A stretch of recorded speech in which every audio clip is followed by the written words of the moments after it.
इस क्लास के माध्यम से आज हम लोग 10वीं क्लास में जो क्रैश कोर्स चल रहा है उसमें संस्कृत का जो अध्याय 3 है, जिसमें हमें आलस कथा पढ़ना है, यानी आलसियों की कथा के बारे में जो पढ़ना है, उससे जो भी लघु उत्तरीय क्वेश्चन बनेंगे जो बोर्ड एग्जाम की दृष्टि से काफ़ी महत्वपूर्ण है, उस टाइप के 10 क्वेश्चन को हम लोग इस सेशन में देखेंगे। आप अगर चैनल पर नए हैं तो इसको सब्सक्राइब कर लीजिए और बेल आइकन को प्रेस कर लीजिए, ताकि समय समय से जो भी आने वाला वीडियो यानी क्लास है आपको समय से मिलता रहे और आप उसका भरपूर लाभ उठा पाएँ। तो चलिए एक एक करके हम सभी क्वेश्चन को देखते हैं। और जो क्रैश कोर्स चल रहा है उसमें अगर पिछले वाला क्लास आप नहीं देखे हैं तो प्ले लिस्ट में जाइए क्रैश कोर्स वाला में, और जाके एक एक क्लास को आप लोग कीजिए और इसका लाभ उठाइए। चलिए पहला क्वेश्चन देखिए क्या है। आज का जो पहला क्वेश्चन है अध्याय 3 से, जिसमें हमें आलसियों की कथा के बारे में पढ़ना है। इसमें पहला क्लास जो है हम जो अध्याय 1 और 2 यानी 2 क्लास हम इसमें से जो है करा दिए हैं। एक पाठ यानी मंगलो पाठ और दूसरा जो है पाटलिपुत्र वैभव, वो दोनों हो गया है। और आज तीसरा जो पाठ है उसका क्लास जो है, इसमें जो पहला क्वेश्चन है देखिए क्या है कि आलस कथा से क्या शिक्षा मिलती है। और देखिए ये 2011 में, 15 और 2020 ये 3 बार पूछा जा चुका है। अथवा करके एक और क्वेश्चन इससे बनेगा कि आलस कथा पाठ के लेखक कौन है तथा उस कथा से क्या शिक्षा मिलती है, और ये 2016 में पूछा गया है। अगर ये दोनों में से कोई एक क्वेश्चन रहता है तो इसका आंसर हम यही लिखेंगे। पहले क्या करें कि आलस कथा से क्या शिक्षा मिलती है, और फिर है कि आलस कथा पाठ के लेखक कौन है तथा उस कथा से क्या शिक्षा मिलती है। तो इस सबसे पहले इसके लेखक के बारे में बताएं तो इसके लेखक हैं मैथिली कवि विद्यापति। इस पाठ के लेखक कौन है? मैथिली कवि, यानी मैथिली जो मिथिला के रहने वाले थे हमारे जो विद्यापति जी हैं, इस पाठ के क्या है? लेखक हैं। वो क्या है? एक कवि है। यानी हम बोलेंगे कि मैथिली कवि विद्यापति रचित आलस कथा में आलसियों के माध्यम से शिक्षा दी गई है। किसके द्वारा शिक्षा दी गई है? आलसियों के माध्यम से शिक्षा दी जा रही है, दी गई है कि उनका भरण पोषण, यानी जो भी उसका भरण पोषण होता है आलसी लोग का, करुणाशीलो अर्थात जो दयावान व्यक्ति होते हैं, दयावानों के बिना संभव नहीं है। यानी उनका जो भरण पोषण होता है करुणाशील व्यक्तियों के द्वारा, यानी दयावान व्यक्तियों के द्वारा होता है। और वो समझिए कि बिल्कुल काम धाम नहीं करते हैं, आलसी काम नहीं करते हैं। ऐसी स्थिति में कोई दयावान ही उनकी व्यवस्था कर सकता है। उनकी भोजन पानी का, वस्त्र का, रहने खाने पीने का सब व्यवस्था कौन करते हैं? दयावान व्यक्ति करते हैं। ऐसी स्थिति में कोई दयावान ही उनकी व्यवस्था कर सकता है। इस प्रकार आत्मनिर्भर न होकर वे दूसरे पर निर्भर होते हैं। यानी आलसी लोग जो होते हैं, समझिए कि अपना पेट का भरण पोषण भी ठीक से नहीं कर पाते हैं।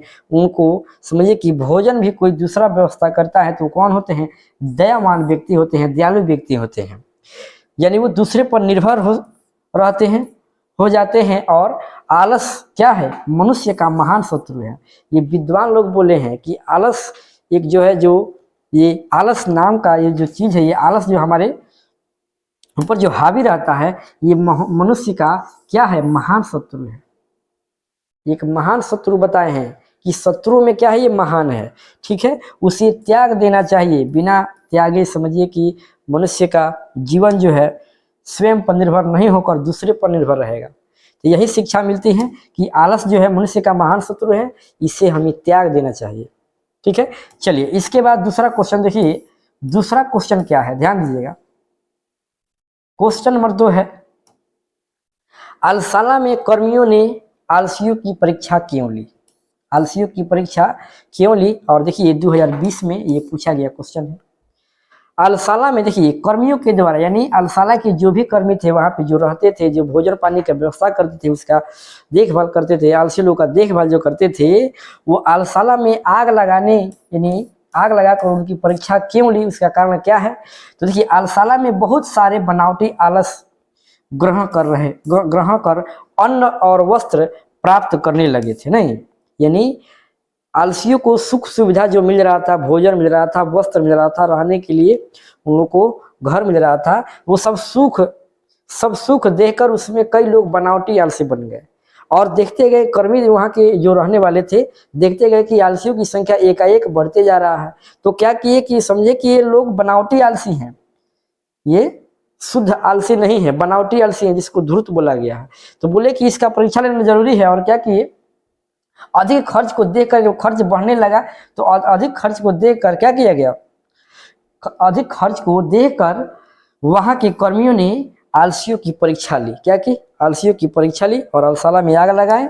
ठीक है, और जो भी बनावटी आलसी थे भाग गए और जो शुद्ध आलसी बचे थे वहीं पे रुक गए। ठीक है, तो इस तरह से हम लिखेंगे कि आलसियों की जांच की गई, क्योंकि उसमें आलसियों की संख्या एकाएक बढ़ते जा रहे थे। चलिए इसके बाद अगला क्वेश्चन देखिए, 3 नंबर क्या है, क्वेश्चन नंबर 3। यहाँ पे कह रहा है क्वेश्चन नंबर 3 में कि अलसाला के कर्मियों ने आलसियों को आग से कैसे और क्यों निकाला। आग से कैसे और क्यों निकाला, कैसे निकाला, ध्यान दीजिए। पहले सबसे पहले अलसाला में बनावटी आलस ग्रहण कर लोग अन्न और वस्त्र ग्रहण करने लगे तथा वहां के कर्मियों ने अलसाला में आग लगा दी। वहां लगी आग को देखकर कृत्रिम आलसी भाग गए, जो भी बनावटी आलसी थे आग लगा और देखते ही भाग गए कि आग लग गया है अलसाला में। लेकिन 4 आलसी वहीं सोए रह गए। जो 4 वो शुद्ध जो आलसी था वहीं पे रुक गया है, वो भागा नहीं है। बाकी जो बनावटी आलसी था सब कोई भाग गया। शोरगुल के बाद भी चारों आलसी सोए रह गए, सोए अवस्था में बातचीत कर रहे थे।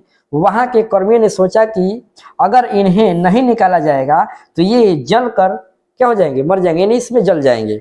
इसलिए अलसाला के कर्मी ने सोचा और उसको जो चारों आलसी थे उनको क्या किए, उनके बाल को पकड़ के बाहर निकाल फेंके। चलिए इसके बाद जो अगला क्वेश्चन है, अगला क्वेश्चन हमारा जो 4 नंबर है, ध्यान दीजिए क्वेश्चन नंबर 4। चलिए अलसाला में आग लगने पर क्या हुआ, अलसाला में आग लगने के बाद क्या हुआ। और ये देखिए ये भी पूछा गया क्वेश्चन है 2018 में, यहाँ पे हुआ रहेगा।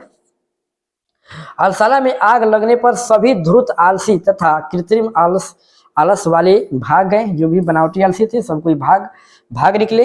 लेकिन 4 आलसी सोए हुए रह गए। जो 4 आलसी जो शुद्ध आलसी थे वहीं पे सोए हुए रह गए और आपस में बात कर रहे थे।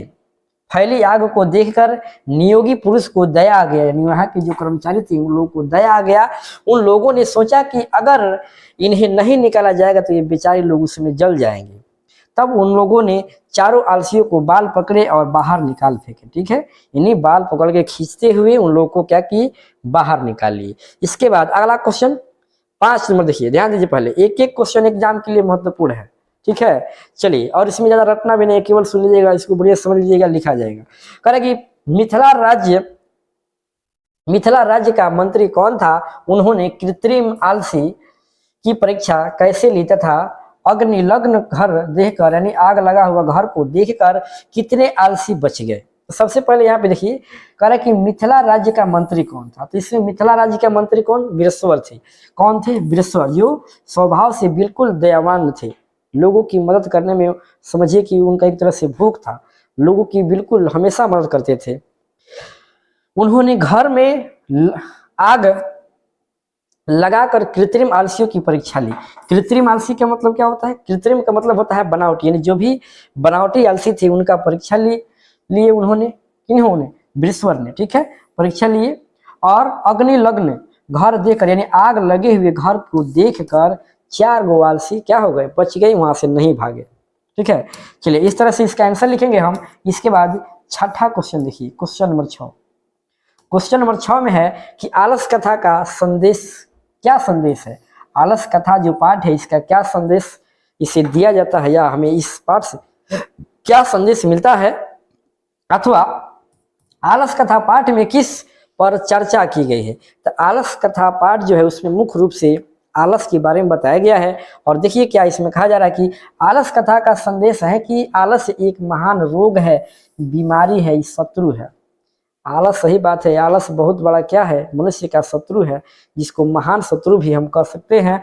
जीवन में विकास के लिए व्यक्ति का कर्मठ होना आवश्यक है। कर्मठ, कर्म करना जरूरी है। बताइए आलसी लोग जब अपना पेट नहीं पाल सकते हैं तो उनका जीवन धिक्कार है। चलिए तो इसमें क्या कहा जा रहा है कि विकास के लिए, अपने जीवन में विकास के लिए व्यक्ति का कर्मठ होना आवश्यक है, अति आवश्यक है। आलस्य शरीर में रहने वाला महान शत्रु है, जिससे अपना परिवार का और समाज का विनाश अवश्य ही होता है। ये आलस मामूली चीज नहीं है। इस आलस से किसका किसका विनाश हो रहा है, अपना हो रहा है, फिर अपने परिवार का हो रहा है, समाज का हो रहा है। ठीक है, इसलिए आलस को त्याग देना चाहिए। अगला क्वेश्चन, क्वेश्चन नंबर 7 देखिए क्या है। क्वेश्चन नंबर 7 है कि किनकी किनकी क्या क्या गतियां हैं पठित पाठ के आधार पर स्पष्ट करें, और ये 2018 में पूछा गया है। ठीक है, ध्यान दीजिए, गति को विद्यापति रचित पाठ आलस कथा में व्याख्या किया गया है। स्त्री की गति के बारे में बताया गया है, पुरुष की गति, स्त्री पुरुष एवं बच्चों की गतियों के बारे में अलग अलग इसमें बात बताया गया है। स्त्रियों की गति पुरुष के यानी पति के द्वारा होती है, उनके पति के द्वारा होती है। बच्चों की, यहाँ पे देखिए बच्चों रहेगा, बच्चों की गति उनके माँ से होती है, यानी जो भी बच्चे होते हैं उनकी रक्षा कौन करते हैं, बच्चों की रक्षा उनकी माता करती हैं, और स्त्रियों की रक्षा उनके पति करते हैं। आलसियों की जो गति है, गति मतलब क्या, उनकी रक्षा जो है, उनका देखभाल जो है कारुणिक व्यक्ति करते हैं, दयावान व्यक्ति करते हैं या दयालु व्यक्ति करते हैं। उसी तरह अर्थात इसमें हम बोलेंगे कि स्त्रियों की जीवन भंगिमा उसके पति पर निर्भर होती है, पति पर निर्भर करती है, निर्भर होती हैं, और बच्चों का जीवन वृत्ति है, जो जीवन के जो भी सुख दुख है वो किस पर निर्भर रहेगी, उनकी माता, उनकी माता संभालती हैं, इसलिए उनकी माता होंगी। और क्या है, जो आलसियों की जो जीवन वृत्ति है, यानी आलसियों की जो जीवन संभालने के काम करते हैं, दयालु लोग होते हैं, दयावान लोग होते हैं। तो इस तरह से ऑब्जेक्टिव में भी रहता है, सब्जेक्टिव में भी रहता है। तो ऐसे हम अच्छी तरह से याद रखेंगे और ये दोनों जगह काम आएगा, ऑब्जेक्टिव सब्जेक्टिव दोनों में। चलिए इसके बाद देखिए 8 नंबर क्वेश्चन क्या है। क्वेश्चन नंबर 8 देखिए ध्यान से, पहले क्वेश्चन नंबर 8 है कि आलसाला के कर्मियों ने आलसियों की परीक्षा क्यों और कैसे ली। क्यों ली, क्योंकि उसमें क्वेश्चन रिपीट हो रहा है, फिर भी देख लीजिए आप लोग। यहाँ पे देखिए क्यों ली, यहाँ पे क्यों ली, पहले क्वेश्चन क्या है जी, क्यों और कैसे ली। तो क्यों लिए, क्योंकि उसमें धूर्त लोग यानी बनावटी आलसियों की संख्या एक बढ़ते जा रहा था, इसलिए उन्होंने सोचा कि खर्च बढ़ रहा है, आलसियों की संख्या बढ़ रही है, खर्च बढ़ रहा है, उनको शंका हुआ। तो चलिए इसमें देखिए क्या दिया है कि आलसाला में कर्मियों की सुख सुविधा को देखकर कम आलसी एवं कृत्रिम आलसियों की भीड़ जुटी थी।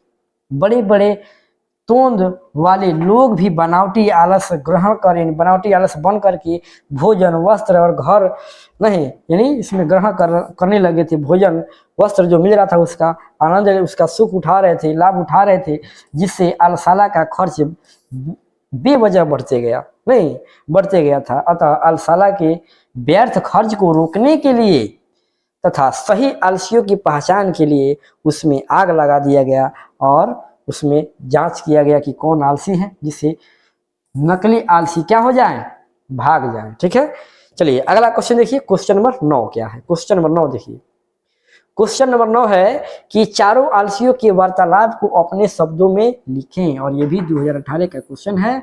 वार्तालाप का अर्थ होता है बातचीत, यानी जो 4 गो शुद्ध आलसी जो बच गए थे उनमें क्या बातचीत हो रहा था उसी को इसमें बताना है। तो ध्यान दीजिए, पहले चारों आलसी निश्चित ही अपने आलसाला को सिद्ध कर रहे थे, यानी वो सिद्ध कर रहे थे कि हाँ हम शुद्ध आलसी हैं, आग लगे चाहे कुछ भी हो, इस आलसाला से हम लोग बाहर जाने वाले नहीं हैं। आग लग रहा है, लग गया है, आग जल रहा है, सब कोई भाग भी गए हैं, 4 गो शुद्ध आलसी बचे हैं, और देखिए आपस में क्या बात कर रहे हैं। देखिए एक ने मुंह ढक कर कहा, अरे हल्ला कैसा बउआ रहा है, अरे हल्ला कैसे हो रहा है, कैसा हल्ला हो रहा है। दूसरा देखिए क्या कह रहा है, पहला तो बोला अरे हल्ला कैसा हो रहा है, कैसा हल्ला सुनाई दे रहा है। दूसरा कह रहा है, दूसरा कह रहा है, लगता है कि घर में आग लग गया है, लगता है कि घर में आग लग गया है, आग लग गया है। फिर कह रहा है कि तीसरा कह रहा है कोई धार्मिक व्यक्ति नहीं है जो पानी से भीगा वस्त्रों से ढक दे। नहीं, कह रहा है कि कोई दयावान व्यक्ति नहीं है, धार्मिक व्यक्ति नहीं है जो पानी से भीगा हुआ वस्त्र हमारे ऊपर ढक दे ताकि हम लोग बच जाएं। देखिए अब चौथा क्या कर रहा है, ये तो किसी तीसरे व्यक्ति का जो हो रहा है, ये जो तीसरा है किसी अन्य व्यक्ति को जो हो रहा है कि कोई दूसरा व्यक्ति आएगा तो हम लोग के ऊपर कंबल या कोई भीगा हुआ वस्त्र हमारे ऊपर बिक देगा तो हम लोग बच जाएंगे। बताइए फिर देखिए चौथा क्या कर रहा है, सबसे बड़ा का चौथा इसमें आलसी लग रहा है कि सबसे जो शुद्ध आलसी है तो यही है चौथा वाला। चौथा कह रहा है अरे बक बक करने वालों, काहे बक बक कर रहे हो, सुने दो, बक बक क्यों कर रहे हो, कितने बातें करते हो, चुपचाप क्यों नहीं रहते। बताइए, आग लगी है, यहाँ पे चुपचाप रहने की बात कर रहा है। तो शुद्ध आलसी तो यही चारों थे, है कि नहीं। तो इस तरह से चारों आलसी आपस में बात कर रहे थे। चलिए इसके बाद अगला क्वेश्चन देखिए क्या है, लास्ट क्वेश्चन, क्वेश्चन नंबर 10 देखिए। क्वेश्चन नंबर 10 कह रहे कि विद्यापति कौन थे, उन्होंने किस ग्रंथ की रचना की तथा आलस कथा में किसकी कहानी है। 6 वाक्य में लिखें, इसको 6 वाक्य में उत्तर देना है और ये 2017 में पूछा गया क्वेश्चन भी है। ध्यान दीजिए, सबसे पहले विद्यापति कौन है। विद्यापति जो है ये मिथिला के मैथिली भाषा के विख्यात कवि हैं। विद्यापति एक महान मैथिली कवि हैं एवं लेखक भी हैं, ठीक है। इन्होंने पुरुष परीक्षा नामक ग्रंथ की रचना की, पुरुष परीक्षा नामक ग्रंथ की रचना किए हैं। संस्कृत भाषा में लिखित पुरुष परीक्षा में कथा रूप में अनेक मानवीय गुणों के महत्व का वर्णन है। यानी ये जो पुरुष परीक्षा कथा नामक जो ग्रंथ है, इसमें मानवीय गुणों को दर्शाया गया, उसमें कमियों को दर्शाया गया है कि उसमें किस गुण को हमें त्याग देना चाहिए, जो अवगुण है उसको त्याग देना चाहिए, और जो हमारे लिए हमारे जीवन के सृजन करता है, यानी जो हमारे जीवन में जो उपयोगी है उस गुण को इसमें बताए हैं। और इसमें इसी प्रकार के क्या है, इसमें कथा है। इसमें ये पुरुष परीक्षा जो नामक कथा ग्रंथ है उसमें मनुष्य से संबंधित जो भी कथा दिया गया है, इसमें कहा गया जी अनेक मानवीय गुणों के महत्व का वर्णन है। दोष के निराकरण के लिए शिक्षा दी गई है।